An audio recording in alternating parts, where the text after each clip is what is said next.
నమస్కారం ఐవిట్నెస్ న్యూస్ కి స్వాగతం. హెడ్లైన్ చూద్దాం. రుణమాఫీ వర్తించిన రైతులకు గుడ్ న్యూస్. వివరాల నమోదుకు యాప్, రేపటి నుంచి సర్వే.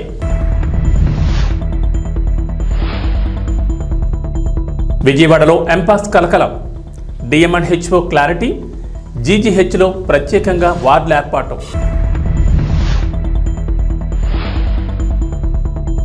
హైదరాబాద్ నగరంలో గణేష్ మండపాల ఏర్పాటుకు ముందస్తు చర్యలు. నగర సిపి శ్రీనివాసరెడ్డి వెల్లడి.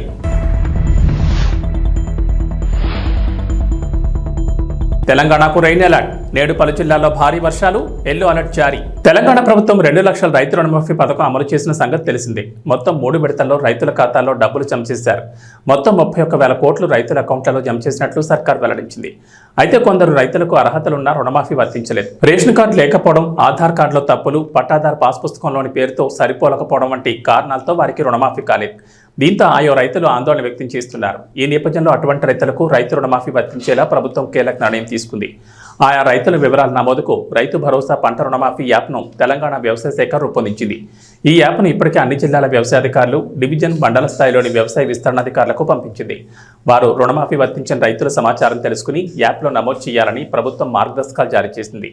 రేపటి నుంచి ఈ సర్వే ద్వారా యాప్లో వివరాల నమోదు ప్రక్రియ ప్రారంభమవుతుందని అధికారులు తెలిపారు. మన దేశంలో ప్రతి ఏడాది గణేష్ నవరాత్రి ఉత్సవాలు ఘనంగా నిర్వహిస్తారు. పల్లె పట్టణం అనే తేడా లేకుండా గల్లీ గల్లీలో గణనాథుడు కొలువు తీరుతాడు. ఈ ఉత్సవాల్లో ముఖ్యంగా యువత ఎక్కువగా పాల్గొంటారు. చందాలు పోగేసి మరీ గణేశుడికి మండపాలు ఏర్పాటు చేస్తారు. 9 రోజుల పాటు ఘనంగా పూజలు చేసి గణపయ్యను గంగమ్మ ఒడికి చేరుస్తారు. ఈ ఏడాది సెప్టెంబర్ 7న వినాయక చవితి ఉత్సవాలు ప్రారంభం కానున్నాయి. అదే నెల 17న మహానిమజ్జన ఊరేగింపు కార్యక్రమాలు ఉంటాయి. అయితే గణేష్ మండపాలు ఏర్పాటు చేయాలంటే కొన్ని రూల్స్ ఖచ్చితంగా పాటించాల్సి ఉంటుంది. ప్రభుత్వం నుంచి ఖచ్చితంగా అనుమతి తీసుకోవాలి. ఈ మేరకు నిర్వాహకులు నిబంధనలు పాటించాలని హైదరాబాద్ నగర పోలీస్ కమిషనర్ కొత్తకోట శ్రీనివాసరెడ్డి ఒక ప్రకటన విడుదల చేశారు. శాంతి భద్రతలకు ఎలాంటి విఘాతం కలగకుండా సహకరించాలని నిర్వాహకులు, ఉత్సవ కమిటీలను సిపి కోరారు. ప్రస్తుతం తెలంగాణలో కన్వెన్షన్ సెంటర్ కూల్చివేయడం హాట్ టాపిక్ గా మారింది. మీడియా, సోషల్ మీడియా ఎక్కడ చూసినా ఇప్పుడు ఇవే వార్తలు దర్శనమిస్తున్నాయి. తుమ్మిడికుంట చెరువును ఆక్రమించి అక్కినేని నాగార్జున కన్వెన్షన్ సెంటర్ను నిర్మించారని హైడ్రా అధికారులు కూల్చివేయగా, అయితే ఆ స్థలాన్ని ఆక్రమించలేదని నాగార్జున చెబుతున్నారు. అంతేకాకుండా ఈ విషయం రాజకీయంగా కూడా తీవ్ర సంచలనంగా మారింది. ప్రభుత్వ కార్యాలయాలు, అధికార పార్టీకి చెందిన నేతల నిర్మాణాలు కూడా కూల్చివేస్తారా అంటూ ప్రతిపక్ష పార్టీలు తీవ్ర విమర్శలు గుప్పిస్తున్నారు. ఈ క్రమంలోనే గత 2 రోజులుగా కన్వెన్షన్కు సంబంధించిన ఎన్నో వార్తలు చక్కట కొడుతున్నాయి. ఈ సందర్భంగా కన్వెన్షన్ విషయంలో వస్తున్న వదంతులు నమ్మొద్దంటూ అక్కినేని నాగార్జున అభిమానులు, శ్రేయోభిలాషులకు విజ్ఞప్తి చేశారు. కన్వెన్షన్ కూల్చివేత విషయంలో తాను హైకోర్టు వెలువరించే తీర్పు కట్టుబడి ఉంటానని ఈ సందర్భంగా నాగార్జున తెలిపారు. తీర్పు వెలువడే వరకు ఎలాంటి వదంతులు, అవాస్తవాలు నమ్మొద్దని ట్విట్టర్ వేదికగా విజ్ఞప్తి చేశారు.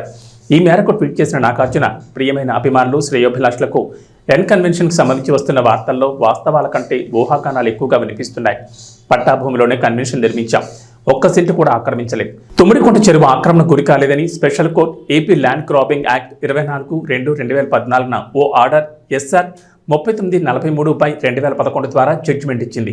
ప్రస్తుతం నిర్మాణం, చట్టబద్ధతపై నిర్ణయాధికారం కోసం హైకోర్టును ఆశ్రయించాం. న్యాయస్థానం తీర్పును కట్టుబడి ఉంటాను, అవాస్తవాలు నమ్మకండి తెలిపారు. ఆంధ్రప్రదేశ్ ప్రభుత్వం కీలక నిర్ణయం తీసుకుంది. యువతకు సంబంధించి సరికొత్త కార్యక్రమాన్ని తీసుకొస్తోంది. రాష్ట్రంలో ఔత్సాహిక పారిశ్రామికవేత్తలుగా ఎదగాలి అనుకునే యువతకు చేయూతనివ్వాలని భావిస్తోంది. రాష్ట్ర ప్రభుత్వం ఎలాంటి వారి కోసం EDP అనే కొత్త కార్యక్రమాన్ని అమలు చేయాలని భావిస్తోంది. ఈ మేరకు ప్రణాళికలు సిద్ధం చేస్తోంది. బీసీ, ఆర్థికంగా వెనుకబడిన తరగతులు, కాపు యువతను ఔత్సాహిక పారిశ్రామికవేత్తలుగా తీర్చిదిద్దే దిశగా ఈ నిర్ణయం తీసుకుంది. ఈ మేరకు ఏపీ ప్రభుత్వం హైదరాబాద్లోని జాతీయ సూక్ష్మ, చిన్న, మధ్యతరహా పరిశ్రమల సంస్థతో ఒప్పందం చేసుకోనుంది. ఈ కార్యక్రమం అమలుకు సంబంధించి ఇప్పటికే ఆ సంస్థతో ఆయా శాఖల అధికారులు చర్చలు కూడా ప్రారంభించారు. అక్కడ నేర్పించే పరిశ్రమల సిలబస్కు అనుగుణంగా 4 లేదా 6 వారాలు శిక్షణ అందిస్తారు. ఈ మేరకు ఒక్కో అభ్యర్థిపై అయ్యే ఖర్చును కేంద్ర, రాష్ట్ర ప్రభుత్వాల నిధుల నుంచి భరించనుంది. అంతేకాదు ఏటా 2,000 మందిని ఔత్సాహిక పారిశ్రామికవేత్తలుగా తీర్చిదిద్దేలా ప్రతిపాదనలు సిద్ధం చేశారు అధికారులు. విజయవాడలో ఎంపాక్స్ అంటూ కలకలం రేపింది. ఈ ప్రచారంపై ఎన్టీఆర్ జిల్లా వైద్య ఆరోగ్య శాఖ అధికారిని సుహాసిని స్పందించారు. ఇప్పటి వరకు జిల్లాలో ఎవరిలోనూ ఎంపాక్స్ లక్షణాలు గుర్తించలేదని, దుష్ప్రచారం నమ్మొద్దని సూచించారు. ఎంపాక్స్ ప్రచారంపై విజయవాడ ప్రభుత్వ పీడియాట్రిక్స్ HOD అనిల్ కుమార్ కూడా స్పందించారు. ఎవరికి అలాంటి లక్షణాలు లేవన్నారు. అయితే దుబాయ్ నుంచి వచ్చిన కుటుంబంలో ఓ చిన్నారికి ఎంపాక్స్ లక్షణాలు ఉన్నాయని సోషల్ మీడియాలో ప్రచారం జరుగుతోంది. దీంతో ఎన్టీఆర్ జిల్లా DMHO క్లారిటీ ఇచ్చారు. మరోవైపు మంకీపాక్స్ వార్తలతో అధికారులు అప్రమత్తమయ్యారు. ఒకవేళ ఎంపాక్స్ కేసులు వస్తే యుద్ధ ప్రాతిపదికన చర్యలు చేపట్టేందుకు సిద్ధమయ్యారు. ఈ మేరకు విజయవాడ కొత్త ప్రభుత్వ ఆసుపత్రిలో 6 పడకలు, అత్యాధునిక వైద్య పరికరాలతో ప్రత్యేకంగా వార్డు ఏర్పాటు చేశారు వైద్య ఆరోగ్య శాఖ అధికారులు. ఆరోగ్య శాఖ ఉన్నతాధికారుల ఆదేశాలతో సూపర్ స్పెషాలిటీ బ్లాక్లో వార్డును ఏర్పాటు చేసినట్లు ఆసుపత్రి సూపరింటెండెంట్ డాక్టర్ వెంకటేష్ తెలిపారు. అలాగే ఎంపాక్స్ మీద వచ్చే వదంతులను ప్రజలు నమ్మొద్దని, ఒకవేళ ఆ వ్యాధి వ్యాప్తి చెందితే తగిన చర్యలు తీసుకునేందుకు అన్ని విధాలుగా సిద్ధంగా ఉన్నామని ఆయన చెప్పారు. జనగామ జిల్లా దేవరుప్పల మండల కేంద్రంలోని బోనాల పండుగ వేడుకలను గ్రామస్తులు ఘనంగా నిర్వహించారు. ఈ సందర్భంగా యువత, మహిళలు గ్రామాల్లో బోనాలతో ఊరేగింపుగా బయలుదేరారు. డప్పు నృత్యాలతో మహిళలు పెద్ద ఎత్తున బోనాలతో గ్రామాల్లో తిరిగి అమ్మవార్లకు పూజలు నిర్వహించారు. పిల్ల పాపలను చల్లగా చూడాలని, పాడి పంటలు సమృద్ధిగా పండాలని అమ్మవారికి బోనం సమర్పించి మొక్కులు చెల్లించుకున్నారు.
ముఖ్యమంత్రి రేవంత్ రెడ్డి తమ్ముడు తిరుపతి రెడ్డి కొడంగల్లో షాడో ఎమ్మెల్యేగా చలామణి అవుతున్నారని కొడంగల్ నియోజకవర్గానికి చెందిన రైతులు ఆరోపించారు. పచ్చని మా పంట పొలాల్లో ఫార్మా కంపెనీలు స్థాపించాలనే ప్రభుత్వం నిర్ణయాన్ని కొడంగల్ నియోజకవర్గ రైతులు వ్యతిరేకించారు.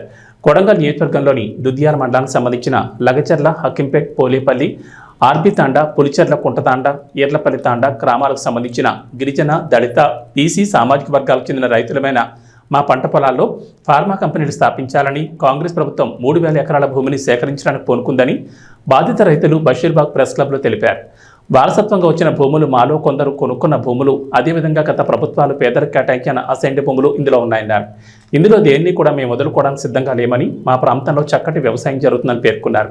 ఇలా సంవత్సరం మొత్తం పంటలు పండే మా భూములను ప్రభుత్వం మా నుంచి భూమి తీసుకున్నట్లయితే రేపొద్దున పరిసర ప్రాంతాల్లో నీరు, గాలి, భూమి అన్ని కలుషితమైపోతాయని ఆందోళన వ్యక్తం చేశారు. తద్వారా మా నివాస ప్రాంతాలను కూడా అక్కడి నుంచి మార్చాల్సిన పరిస్థితులు ఏర్పడతాయన్నారు. ప్రభుత్వానికి, మీడియా మిత్రులకు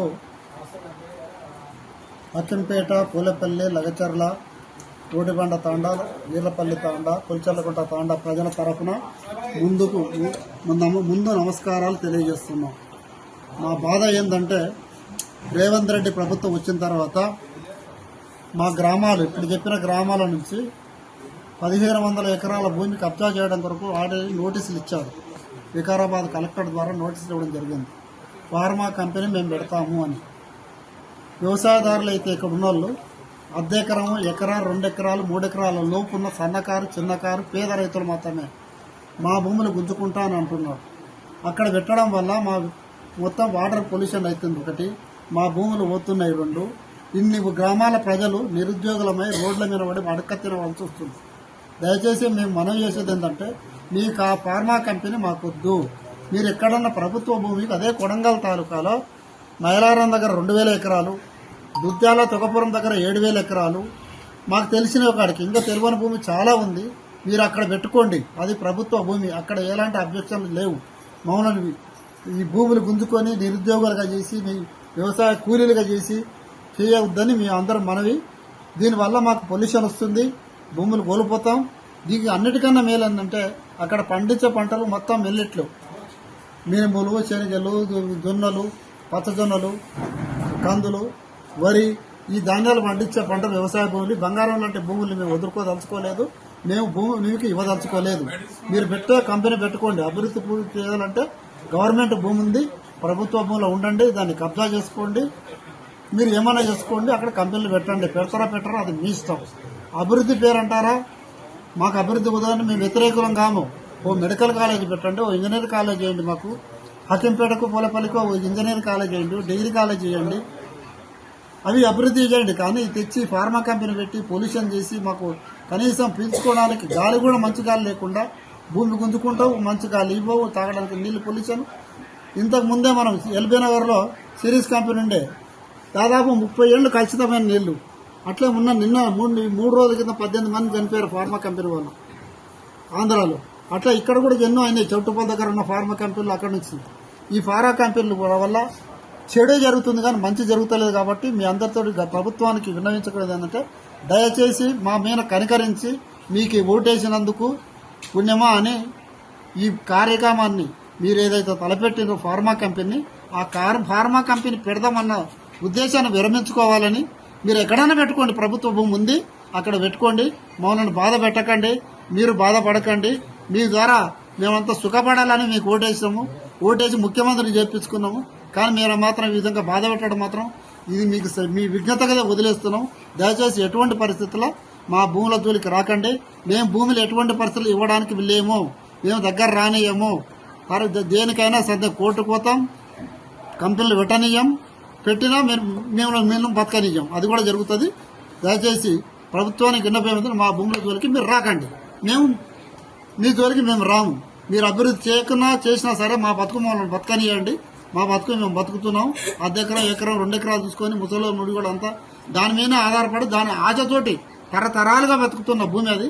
మీరు దయచేసి కలుషితం చేయవద్దని, మా దగ్గర ఫార్మా కంపెనీ తేవద్దని మీకు పాదాభివందనం చేస్తే ముఖ్యమంత్రి గారికి విన్నవించుకుంటున్నాం.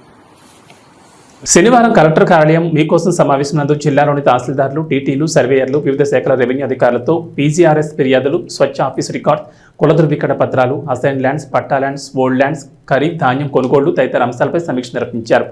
ఈ సందర్భంగా జిల్లా joint collector T Rahul Kumar Reddy మాట్లాడుతూ మీకోసం పీజీఆర్ఎస్లో అందిన ఫిర్యాదులను నాణ్యతతో త్వరితగతిన పరిష్కరించారన్నారు. ప్రభుత్వం మీకోసం ఫిర్యాదులపై ప్రత్యేక దృష్టి సారించడం జరిగిందని తెలిపారు. ప్రతి ఫిర్యాదును క్షుణ్ణంగా చదవడం, అర్జీదారుడు ఫిర్యాదును అందజేసే టైం సమయంలో చెప్పే విషయాలను శ్రద్ధగా వినడం చేయాలన్నారు. అవసరమైతే అర్జీదారులను పిలిపించుకుని ఎన్ని రోజుల్లో ఏ విధంగా సమస్యను పరిష్కరించడానికి వీలవుతుందో కూడా తెలియజేయాలన్నారు. స్వచ్ఛ ఆఫీస్ రికార్డ్స్ మెయింటెనెన్స్ బాగా ఉండాలన్నారు. రికార్డు రూముల్లో విద్యుత్ షార్ట్ సర్క్యూట్ జరగకుండా అన్ని విధాల జాగ్రత్తలు తీసుకోవాలని ఆయన సూచించారు. ఇప్పటికే జారీ చేసిన కుల ధృవీకరణ పత్రాలకు సంబంధించి క్షేత్రస్థాయిలో మచ్చుకు కొన్ని పరిశీలించి పూర్తి రికార్డులను సిద్ధం చేసి ఈ నెల 28 లోపుగా సమర్పించారన్నారు. ఏదైనా మార్పులు చేర్పులు ఉంటే సవరణకు జాబితాను పంపాలన్నారు. అసైన్ ల్యాండ్స్, నమూనా పట్టా ల్యాండ్స్, ఫ్రీ హోల్డ్ ల్యాండ్స్ గురించి చర్చించారు. జిల్లాలో ప్రభుత్వ భూములను మండలాల వారీగా గుర్తించి నివేదిక సిద్ధం చేయాలని ఆదేశించారు.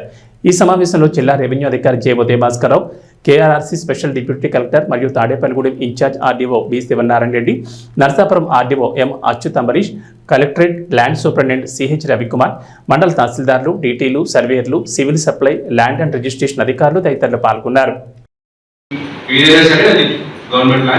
ఇక్కడ ఏమైనా ఇంక్లూడ్ చేయకుండా ఇంకా ఏమైనా ఉంటే కూడా అది మీ ఆర్ఎస్ఆర్లో ఉంటే అది మీ దృష్టిలో తెలియాలి. ఈ విఆర్ఓస్ ఎవరు మీకు చెప్పుకున్నాం అంటే అది మీకు తప్పవుతుంది. మరి ఎట్టి పరిస్థితుల్లో మీరు ఆర్ఎస్ఆర్ వెరిఫై చేసి 22 వెరిఫై చేసి తెలిసిపోతుంది. మ్యాక్సిమం ఆర్ఎస్ఆర్ ఉన్నవి ఇప్పటికీ 22లో పెట్టుంటారు. 2 days back many minority communities have come and requested for marriage grounds కానీ కమ్యూనిటీ హాల్స్ కానీ ల్యాండ్ లేదని చెప్పేస్తాం డైరెక్ట్గా. అలా కాకుండా అసలు ముందు మన దగ్గర ఉన్న గవర్నమెంట్ ల్యాండ్ ఎంత ఉంది అనేది ప్రతి తహసీల్దార్కి తెలిసి ఉండాలి. మన జిల్లాలో ఇంత ఉందని చెప్పి మనం చెప్పగలగాలి. డెఫినెట్గా this government will look for developmental aspects. So గ్రామ సచివాలయ పరిధిలో, గ్రామ పంచాయతీ పరిధిలో కమ్యూనిటీ ఇన్ఫ్రాస్ట్రక్చర్కి ల్యాండ్స్ ఏమైనా ఉన్నాయని అడుగుతారు. Or for communal purposes like minority burial grounds కానీ కమ్యూనిటీ హాల్స్కి అడుగుతారు ఖచ్చితంగా. సో అప్పుడు మళ్ళీ హడావుడు లేకుండా ఇప్పుడే వెతికి పెట్టుకోండి. ఎన్ని రోజులు పడుతుంది? 1 వీక్ సరిపోతుందా? సో వెనస్డే టు వెనస్డే అంటే 20 నెక్స్ట్ వెనస్డే రెవెన్యూ విలేజ్ వారీగా ఏ సర్వే నెంబర్ ఎంత ఎక్స్టెంట్ ఉంది. If it is under encroachment then we have to remove that encroachment. ఏంటి అనేది ఇచ్చినారు. మేబీ రీసెంట్ గా ఇచ్చిన ఫ్రెష్ అసైన్మెంట్ ఏమి ఇవ్వలేదా? మొన్న పెట్టిన జనవరి ఫిబ్రవరి పెట్టలేదు. ఎనివే చేయడానికి లేదు. మీరు ఫైల్స్ కూడా ఏమి పంపించండి దానికి సంబంధించి. 596 ప్రకారం మనకు వచ్చిందే తక్కువ. విజయ్ దేవరకొండ తన సినిమాల ఫలితాల గురించి నిర్మోహమాటంగా చెప్పేస్తుంటాడు. ఫ్లాప్ అయితే ఫ్లాప్ అని, హిట్ అయితే హిట్ అని చెప్పేస్తుంటాడు. డియర్ కామ్రేడ్ సినిమా మిశ్రమ ఫలితం వచ్చినప్పుడు ఒప్పుకున్నాడు. కానీ డియర్ కామ్రేడ్ మంచి చిత్రమే, కానీ తేడా కొట్టిందని సెకండ్ హాఫ్ని ఇంకాస్త బెటర్గా తీసుంటే బాగుండేది అన్నట్లుగా చెప్పుకొచ్చాడు. డియర్ కామ్రేడ్ మీద వచ్చిన కన్స్ట్రక్టివ్ క్రిటిసిజంను విజయ్ తీసుకున్నాడు. లైగర్ ప్రమోషన్స్లో విజయ్ కాస్త హద్దులు దాటాడు. హైప్ పెంచే క్రమంలో ఇష్టం వచ్చినట్లుగా మాట్లాడాడు. సినిమా మీద నమ్మకంతో కంటే అతి నమ్మకంతో ఉన్నాడు. అందుకే లైగర్ తేడా కొట్టేసింది. బాక్సాఫీస్ వద్ద ఘోర పరాజయంగా లైగర్ నిలిచింది. మామూలుగా అయితే అర్జున్ రెడ్డి సెంటిమెంట్ రిపీట్ అవుతుందని అంతా అనుకున్నారు. ఆగస్టు 25న అర్జున్ రెడ్డి వచ్చి బ్లాక్ బస్టర్ హిట్ అయింది. అదే తేదీన లైగర్ వస్తుంది కాబట్టి అది కూడా బ్లాక్ బస్టర్ అవుతుందని అనుకున్నారు. కానీ తేడా కొట్టేసింది. అర్జున్ రెడ్డి వచ్చి 7 ఏళ్ళు అవుతుందని విజయ్ దేవరకొండ ట్వీట్ వేశాడు. ఫుల్ వర్షన్ను 10th యానివర్సరీకి రిలీజ్ చేద్దామని సందీప్ రెడ్డి వంగాను ట్యాగ్ చేశాడు. సరే చేద్దామంటూ విజయ్కి సందీప్ రెడ్డి రిప్లై ఇచ్చాడు. ఇలా అర్జున్ రెడ్డి మీద అయితే విజయ్ ట్వీట్ చేశాడు. కానీ లైగర్ అనే సినిమా ఒకటి వచ్చిందనే విషయాన్ని విజయ్ మర్చిపోయినట్లుగా కనిపిస్తోంది. ఇక వాతావరణ విషయానికి వస్తే తెలంగాణలో గత కొన్ని రోజులుగా భారీ వర్షాలు కురుస్తున్నాయి. ఎడతెరిపి లేకుండా కురుస్తున్న వర్షాలతో రాష్ట్రంలోని చెరువులు, జలాశయాలు, ప్రాజెక్టులు జలకళను సంతరించుకున్నాయి. అయితే ఇప్పట్లో రాష్ట్రాన్ని వీడేలా కనిపించడం లేదు. తెలంగాణలో నేడు కూడా వర్షాలు కురుస్తాయని హైదరాబాద్ వాతావరణ శాఖ అధికారులు వెల్లడించారు. పలు జిల్లాల్లో భారీ వర్షాలకు ఛాన్స్ ఉందన్నారు. ఉపరితల ద్రోణి, యాక్టివ్గా ఉన్న నైరుతి రుతుపవనాల కారణంగా రాష్ట్రంలో వర్షాలు కురుస్తాయని చెప్పారు. నేటి నుంచి 5 రోజుల పాటు రాష్ట్రంలో వర్షాలకు ఛాన్స్ ఉందని అన్నారు. నేడు నిజామాబాద్, నిర్మల్, భద్రాద్రి కొత్తగూడెం, వికారాబాద్, ఆదిలాబాద్, కొమరంభీం, ఆసిఫాబాద్, మంచిర్యాల, ఖమ్మం, సంగారెడ్డి, వనపర్తి, జోగులాంబ, గద్వాల, నారాయణపేట జిల్లాలో భారీ వర్షాలకు ఛాన్స్ ఉందని చెప్పారు. ఈ మేరకు ఆయా జిల్లాలకు ఎల్లో అలర్ట్ జారీ చేశారు. ఇక మిగిలిన జిల్లాలో ఓ మోస్తరు నుంచి తేలికపాటి వర్షాలు కురవచ్చని వాతావరణ శాఖ అధికారులు అంచనా వేస్తున్నారు. ఇక మంగళవారం మంచిర్యాల, కొమరంభీం, ఆసిఫాబాద్, ఆదిలాబాద్, కరీంనగర్, వరంగల్, హనుమకొండ, నిర్మల్, పెద్దపల్లి, భూపాలపల్లి, ఖమ్మం, సిద్దిపేట, భువనగిరి, వికారాబాద్, ములుగు, కొత్తగూడెం, సంగారెడ్డి, కామారెడ్డి, మెదక్ జిల్లాల్లో వర్షాలు కురిసే అవకాశం ఉందని వాతావరణ శాఖ వెల్లడించింది.